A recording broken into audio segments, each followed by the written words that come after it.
Hey guys, Brandon here with today's WineText deal. Yesterday we did a premium Pinot Noir that sold out in, I think, just over an hour. Today we have a killer Napa Valley Cabernet deal. So again, like yesterday, talking about Pinot Noir and Cabernet as two of the top gift ideas for the holiday, specifically when it comes to Napa. This we've done an offer on last month, I believe. Alta is the name of the winery. They're up on Atlas Peak in Napa.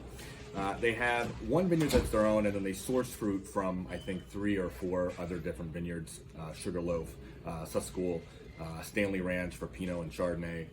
I think there's one other as well. But again, smaller production, only a few hundred cases of each of their wines are made.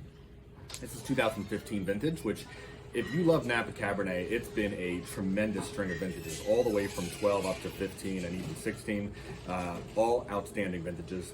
This is drinking really well right now, or will sell her for 7 to 10 years, maybe more.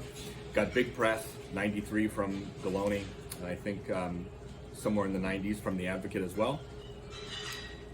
And if you think about the other Cabernets that are normally in this price point, this retails anywhere usually from 45 to 60 bucks. Today's price is much lower than that. But if you consider that 45 to 60 price point, you look at Stag's Leap Artemis or Jordan or Turnbull, Chapelet Signature, although I think that's a little bit more now. This is that style for a significantly bigger discount with today's deal. So make sure you check it out. This will sell out quickly. Enjoy.